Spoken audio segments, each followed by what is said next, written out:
Have you been working long hours picking up as many side hustles as you can to achieve financial freedom? That will help you reach your goal, but it could take years of hard work. It can also negatively affect your health in the long run. And it doesn't leave you with much personal downtime. There's a shortcut to the road of financial freedom: real estate investing, and we're going to talk about it in today's video. Watch till the end of the video for some action steps you can make to start earning passive income through buy and hold real estate. According to Andrew Carnegie, a philanthropist and one of the wealthiest businessmen in the 19th century, 90% of millionaires become so through owning real estate.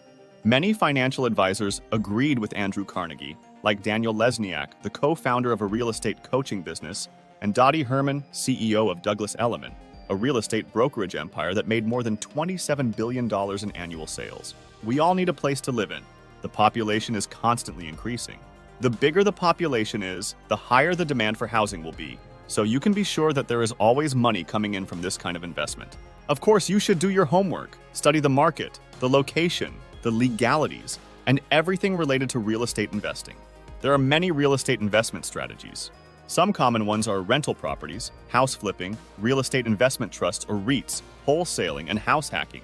From these 5 strategies, let's get into the details about rental properties, also known as the buy and hold strategy.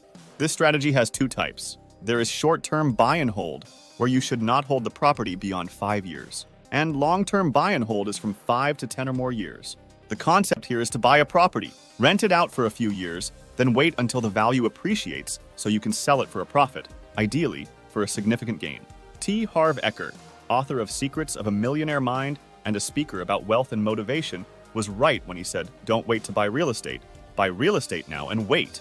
Don't let this opportunity slip through your fingers by waiting until you are ready to dive into real estate investment. Buy and hold real estate is an excellent source for passive income. You will have a steady cash flow from the monthly rent.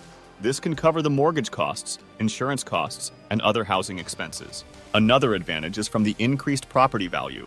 After holding the property for 5 years or more, you can sell it for a much higher price. Then the capital and the profit should be used again to buy a bigger property for significant gains in the future.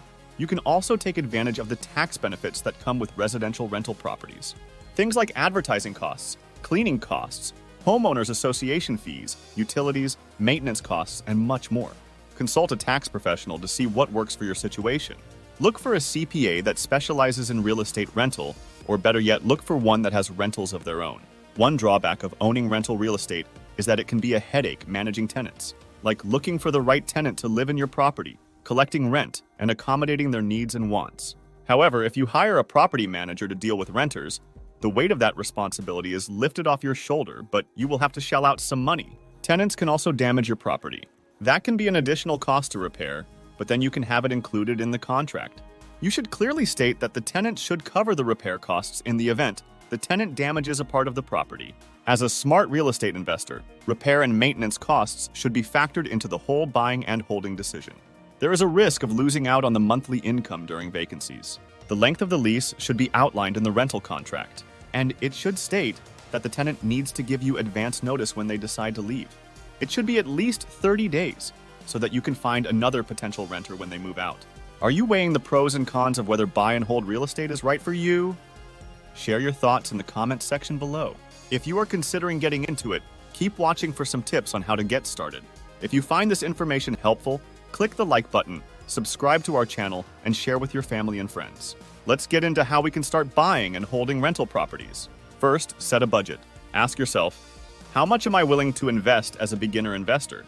Do I have enough cash to pay for the property? Or should I borrow money from lenders or take advantage of government loans? Once you have decided how much you are willing to risk, start looking for a property to buy and find a good real estate agent. They should know much more about the market, the properties, and the locations. Read and learn everything related to real estate so that when you meet an agent, you can easily follow what he or she is trying to explain, and you can also ask the right questions. Another thing to do is checking the city's community plan. It is a document that outlines the city's plan for building infrastructure in the city, so you can know in advance whether the property you are eyeing will be affected. Also, if the city is planning to develop the place into a commercial area, there is a possibility that the rental rate of your property will increase with the development. When buying a property, the location is very critical. It should be in a place where there's low property tax, a growing job market to attract more tenants, and of course, make sure the safety index is high. No matter how beautiful the property is, no one would want to live there if the neighborhood is dangerous. Also, look for an undervalued property but with lots of potential with only minor renovation. Several cities offer good opportunities for buy and hold investors. Some of these cities include Athens, Georgia, Jacksonville, Florida, and Columbus, Ohio. When the property is ready for occupancy, it's time to look for tenants. It is better to be hands-on in screening and managing your tenants. Being a landlord can impact your experience in real estate investment, especially when you are a beginner in this field. Doing background checks of your potential tenants, like job information, credit score, and criminal record, helps you spot a good tenant for the long term.